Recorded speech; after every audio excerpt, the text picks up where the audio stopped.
IMU-CET exam പാസ്സായി കഴിഞ്ഞാൽ merchant നേവിയിൽ ജോലി ഉറപ്പാണോ? അതോ ഇത് വെറും ഒരു എൻട്രൻസ് മാത്രമാണോ? മെർച്ചന്റ് നേവിയിൽ ജോലിക്ക് കയറണമെന്ന് ആഗ്രഹിക്കുന്ന പലർക്കും ഉണ്ടാവുന്ന ഒരു കൺഫ്യൂഷൻ ആണ് IMU-CET എക്സാം എഴുതണോ അല്ലെങ്കിൽ സ്പോൺസർഷിപ്പ് എഴുതണോ? സോ ഇന്നത്തെ നമ്മുടെ വീഡിയോയിൽ ഞാൻ IMU-CET വേഴ്സസ് സ്പോൺസർഷിപ്പ് എക്സാമിനെ കുറിച്ചിട്ട് ഡീറ്റെയിൽ ആയിട്ട് പറഞ്ഞുതരാം.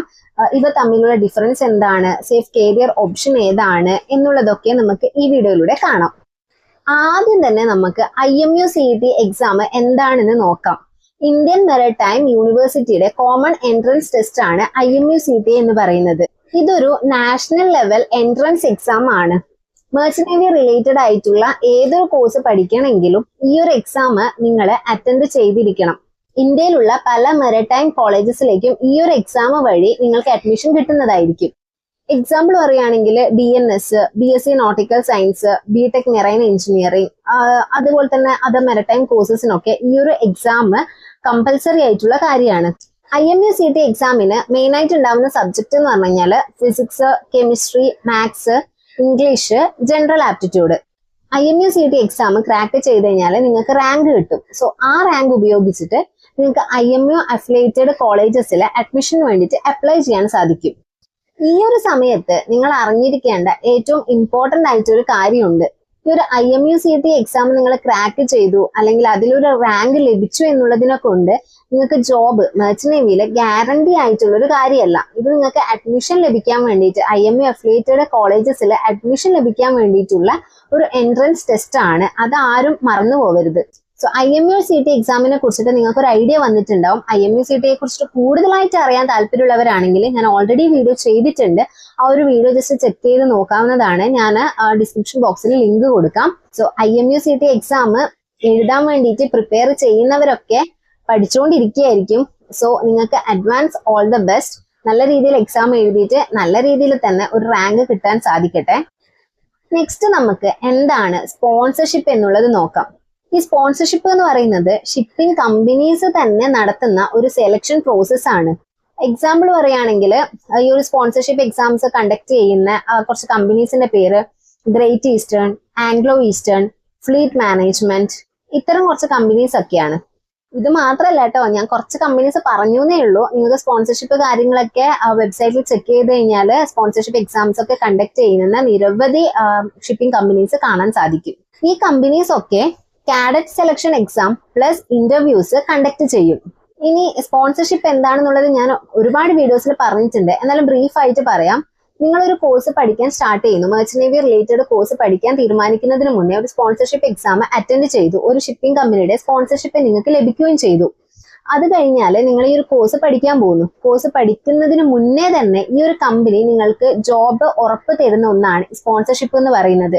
നിങ്ങൾ ഈ ഒരു കോഴ്സ് പഠിച്ചു കഴിഞ്ഞാൽ നിങ്ങൾക്ക് സർട്ടിഫിക്കറ്റ് ഒക്കെ ലഭിച്ചതിന് ശേഷം അതേ കമ്പനിയിൽ തന്നെ ഉറപ്പായിട്ടും ജോലി ലഭിക്കുന്നതായിരിക്കും. ഇനി പലർക്കും സ്പോൺസർഷിപ്പ് എന്ന് പറയുന്ന സമയത്ത് ഒരു തെറ്റിദ്ധാരണ വരുന്നുണ്ട്. എനിക്കായാൽ പോലും കമന്റിലും അതുപോലെ ഇൻസ്റ്റാഗ്രാമിലും ഒക്കെ മെസ്സേജ് വരുന്നതാണ്, സ്പോൺസർഷിപ്പ് കിട്ടിക്കഴിഞ്ഞാൽ ആ ഒരു കമ്പനി, ഏത് കമ്പനിയുടെ സ്പോൺസർഷിപ്പ് ആണോ അറ്റൻഡ് ചെയ്ത് സ്പോൺസർഷിപ്പ് ലഭിച്ചിട്ടുള്ളത് ആ ഒരു കമ്പനി ഫീസിന്റെ കാര്യങ്ങൾ കൂടി നോക്കൂ എന്നുള്ളത്. ഒരിക്കലും ഇല്ല. സ്പോൺസർഷിപ്പ് ഞാൻ പറഞ്ഞതുപോലെ നിങ്ങൾ പഠിക്കാൻ തുടങ്ങുന്നതിന് മുന്നേ തന്നെ നിങ്ങൾക്ക് ജോബ് ഉറപ്പായിട്ടുണ്ടാകും. അതാണ് മെയിൻ. അല്ലാതെ നിങ്ങളുടെ പഠിപ്പിന്റെ ഫീസോ അങ്ങനത്തെ ചെലവോ കാര്യങ്ങളൊന്നും ആ കമ്പനി വഹിക്കുന്നതായിരിക്കില്ല. സോ ആ ഒരു കാര്യം പലർക്കും ഒരു തെറ്റിദ്ധാരണയായിട്ട് മനസ്സിലുണ്ട്. സോ ഈ ഒരു വീഡിയോ കാണുമ്പം അതെല്ലാവർക്കും ക്ലിയർ ആവും. അപ്പോഴേ ഈ ഒരു സ്പോൺസർഷിപ്പിന്റെ ഏറ്റവും വലിയൊരു അഡ്വാൻറ്റേജ് തന്നെയാണ് പഠിക്കുന്നതിന് മുന്നേ തന്നെ, കോഴ്സ് സ്റ്റാർട്ട് ചെയ്യുന്നതിന് മുന്നേ ജോലി കയ്യിൽ ലഭിക്കുന്നത്. അപ്പോഴേ IMU-CET എന്താണ്, സ്പോൺസർഷിപ്പ് എന്താണെന്ന് എല്ലാവർക്കും ഒരു ഐഡിയ കിട്ടിയിട്ടുണ്ടാവും. IMU-CET എന്ന് പറയുന്നത് ഒരു കോമൺ എൻട്രൻസ് ടെസ്റ്റ് ആണ്. സ്പോൺസർഷിപ്പ് എന്ന് പറയുന്നത് കോഴ്സിന് ജോയിൻ ചെയ്യുന്നതിന് മുന്നേ ജോബ് ലഭിക്കുന്ന ഒരു സംഭവമാണ്. ഇനി നമുക്ക് IMU-CETയുടെയും സ്പോൺസർഷിപ്പിന്റെയും ഡിഫറൻസ് എന്തൊക്കെയാണെന്ന് നോക്കാം. എക്സാം കണ്ടക്ട് ചെയ്യുന്ന കാര്യം നോക്കുകയാണെങ്കിൽ IMU-CET എക്സാം കണ്ടക്ട് ചെയ്യുന്നത് ഗവൺമെന്റ് യൂണിവേഴ്സിറ്റി ആണ്. അതായത് ഇതൊരു ഗവൺമെന്റ് യൂണിവേഴ്സിറ്റി എക്സാം ആണ്. എന്നാൽ സ്പോൺസർഷിപ്പ് എക്സാം ആണെങ്കിൽ ഇത് ഷിപ്പിംഗ് കമ്പനീസ് നടത്തുന്ന എക്സാം ആണ്. ഇനി ഈ ഒരു രണ്ട് എക്സാംസും അറ്റൻഡ് ചെയ്യുന്നതിന്റെ പേർപ്പസ് എന്താണെന്ന് നോക്കാം. IMU-CET എക്സാം നിങ്ങൾ അറ്റൻഡ് ചെയ്യുന്നത് അതിലൊരു റാങ്ക് ലഭിച്ചു കഴിഞ്ഞാൽ IMU അഫിലിയേറ്റഡ് കോളേജസിൽ അല്ലെങ്കിൽ ഇൻസ്റ്റിറ്റ്യൂട്ട്സിൽ പഠിക്കാൻ വേണ്ടിയിട്ടാണ്. അവിടെ ഒരു അഡ്മിഷൻ ലഭിക്കാൻ വേണ്ടിയിട്ടാണ്.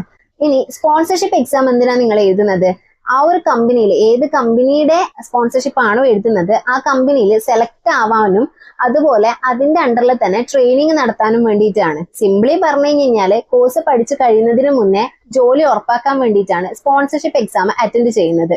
ഈ 2 എക്സാംസും അറ്റൻഡ് ചെയ്ത് കഴിഞ്ഞിട്ടാകുമ്പോൾ ഉണ്ടാവുന്ന ജോബ് സെക്യൂരിറ്റി എന്താണെന്ന് നോക്കാം. IMU എക്സാം എന്ന് പറയുന്നത് ജോബ് ഗ്യാരണ്ടി തരുന്ന ഒരു കാര്യമല്ല.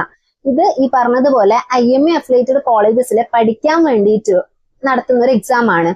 എന്നാൽ സ്പോൺസർഷിപ്പ് എക്സാം ആണെങ്കിൽ ഏത് കമ്പനിയുടെ അണ്ടറിലാണോ സ്പോൺസർഷിപ്പ് കിട്ടിയിട്ടുള്ളത് ആ ഒരു കമ്പനിയിൽ തന്നെ കോഴ്സ് കഴിഞ്ഞാൽ ജോലി ലഭിക്കും എന്നുള്ളതിന്റെ ചാൻസ് കൂടുതലായിട്ടുള്ള കാര്യമാണ്.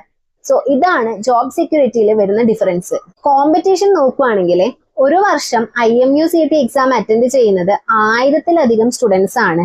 എന്നാൽ സ്പോൺസർഷിപ്പ് എക്സാമിന്റെ കേസ് വരുമ്പം അതിൽ ലിമിറ്റഡ് സീറ്റ്സ് ആണെങ്കിലും വളരെ ടഫ് ആയിട്ടുള്ള ഇന്റർവ്യൂസ് ആണ് നടക്കുന്നത്. കരിയർ നോക്കുവാണെങ്കിൽ IMU CET എക്സാം അറ്റൻഡ് ചെയ്ത് കഴിഞ്ഞാൽ നിങ്ങൾക്ക് ഒരു കോളേജിൽ പഠനം കഴിഞ്ഞതിന് ശേഷം നിങ്ങൾ പ്ലേസ്മെന്റ് ഉള്ള കോളേജാണ് പഠിച്ചതെങ്കിൽ പ്ലേസ്മെന്റോട് കൂടി ഷിപ്പിൽ ജോയിൻ ചെയ്യാം. അല്ലാന്നുണ്ടെങ്കിൽ നിങ്ങൾ ജോലിക്ക് വേണ്ടിയിട്ട് അന്വേഷിക്കേണ്ടി വരും. ഇനി സ്പോൺസർഷിപ്പ് എക്സാം ആണെങ്കിൽ ഞാൻ മുന്നേ കാര്യങ്ങൾ പറഞ്ഞതുപോലെ തന്നെ ഓൾറെഡി ജോലി ലഭിച്ചതിന് ശേഷമാണ്, അതായത് ജോലി ഉറപ്പായതിനു ശേഷമാണ് നിങ്ങൾ കോഴ്സ് പഠിക്കാൻ തുടങ്ങുന്നത്. സോ കോഴ്സ് പഠിച്ചു കഴിഞ്ഞിട്ട് ജോലിക്ക് വേണ്ടിയിട്ട് അന്വേഷിച്ച് നടക്കേണ്ട ഒരു കാര്യം ഈ ഒരു സ്പോൺസർഷിപ്പ് എക്സാം കിട്ടിയവർക്ക് വരുന്നില്ല. ഇത്രയും കാര്യങ്ങൾ കേൾക്കുന്ന സമയത്ത് പല സ്റ്റുഡൻസിനും അല്ലെങ്കിൽ അവരുടെ പാരന്റ്സിനും ഉണ്ടാവുന്ന ഒരു കോമൺ ആയിട്ടുള്ള ഡൗട്ടാണ് ഈ രണ്ടിലും ഏതാണ് കുറച്ചുകൂടി ബെറ്റർ ആയിട്ടുള്ളത് എന്ന്. ശരിക്കും പറഞ്ഞാല് ഈ 2 എക്സാംസും എടുത്ത് നോക്കിക്കഴിഞ്ഞാൽ രണ്ടും ഒരുപോലെ ഇമ്പോർട്ടന്റ് ആയിട്ടുള്ള കാര്യമാണ്. IMU അഫിലിയേറ്റഡ് ആയിട്ടുള്ള ഒരു കോളേജിലാണ് നിങ്ങൾക്ക് പഠിക്കണം എന്നുണ്ടെങ്കിൽ അതിന് IMU CET എക്സാം മസ്റ്റ് ആയിട്ടുള്ള കാര്യമാണ്. ഇനി ജോബ് കൺഫേം ആവാനാണ് നിങ്ങൾ ആഗ്രഹിക്കുന്നതെങ്കിൽ അവിടെ സ്പോൺസർഷിപ്പ് എക്സാമും ഇമ്പോർട്ടന്റ് ആയിട്ടുള്ള കാര്യം തന്നെയാണ്. ഇനി സ്പോൺസർഷിപ്പ് എക്സാം എഴുതാൻ പോലും പല കമ്പനീസും ഈ ഒരു IMU CETയുടെ ക്വാളിഫിക്കേഷൻസ് ഡിമാൻഡ് ചെയ്യുന്നുണ്ട്. ഏറ്റവും ബെസ്റ്റ് ആയിട്ടുള്ള ഒരു കാര്യം എന്ന് പറഞ്ഞു കഴിഞ്ഞാൽ നിങ്ങൾ മെർച്ചന്റ് നേവിയിൽ ജോലിക്ക് കയറാൻ ആഗ്രഹിക്കുന്നവരാണെങ്കിൽ തീർച്ചയായിട്ടും IMU CET എക്സാം ക്രാക്ക് ചെയ്യുക. അതിന്റെ കൂടെ തന്നെ സ്പോൺസർഷിപ്പിന് കൂടി ട്രൈ ചെയ്യുക. ഇങ്ങനെ ചെയ്യുന്ന സമയത്ത് നിങ്ങൾ മെർച്ചന്റ് നേവിയിൽ നിങ്ങൾക്ക് ജോലിക്ക് കയറാനുള്ള ചാൻസ് കൂടുകയാണ് ചെയ്യുന്നത്. സോ മെർച്ചന്റ് നേവിയിൽ ജോലിക്ക് കയറാൻ ആഗ്രഹിക്കുന്നവർ, പ്രത്യേകിച്ച് DNS കോഴ്സ് ഒക്കെ പഠിക്കാൻ ആഗ്രഹിക്കുന്നവരാണെങ്കിൽ നിങ്ങൾ IMU CET എക്സാമും അതുപോലെ സ്പോൺസർഷിപ്പ് എക്സാമും ക്ലിയർ ചെയ്തിരിക്കണം. നിങ്ങൾ എടുക്കുന്ന ഒരു തെറ്റായ ഡിസിഷൻ കൊണ്ട് നിങ്ങളുടെ ടൈമും അതുപോലെ ക്യാഷും വേസ്റ്റ് ആയേക്കാം. ഇന്നത്തെ നമ്മുടെ വീഡിയോയിൽ ഞാൻ IMU CET എക്സാമിനെ കുറിച്ചിട്ടും സ്പോൺസർഷിപ്പ് എക്സാമിനെ കുറിച്ചിട്ടും അതിന്റെ ഡിഫറൻസും കാര്യങ്ങളൊക്കെ ഉൾക്കൊള്ളിച്ചിട്ടുണ്ട്. സോ ഇത് കണ്ടിട്ട് എല്ലാവർക്കും ഇതിനെക്കുറിച്ചൊരു കാര്യങ്ങൾ മനസ്സിലായിട്ടുണ്ടാവും എന്ന് വിശ്വസിക്കുന്നു. ഇനിയും എന്തെങ്കിലും ഡൗട്ട് വരുവാണെങ്കിൽ നിങ്ങൾക്ക് കമന്റ് സെക്ഷനിൽ ചോദിക്കാവുന്നതാണ്. എല്ലാ കമന്റ്സിനും ഞാൻ റിപ്ലൈ തരാറുണ്ട്. സോ അതും അല്ലെങ്കിൽ നിങ്ങൾക്ക് Instagram ID മെൻഷൻ ചെയ്യാം, അതിൽ ചോദിക്കാവുന്നതാണ്. ഇനി ഏതെങ്കിലും ഒരു മെർച്ചന്റ് നേവി റിലേറ്റഡ് ടോപ്പിക്കിനെ കുറിച്ചിട്ട് നിങ്ങൾക്ക് അറിയാൻ താല്പര്യം ഉണ്ടെന്നുണ്ടെങ്കിൽ കമന്റ് സെക്ഷനിൽ പറയാം, ഞാൻ അതിനെ കുറിച്ചിട്ടും വീഡിയോ ചെയ്യുന്നതായിരിക്കും.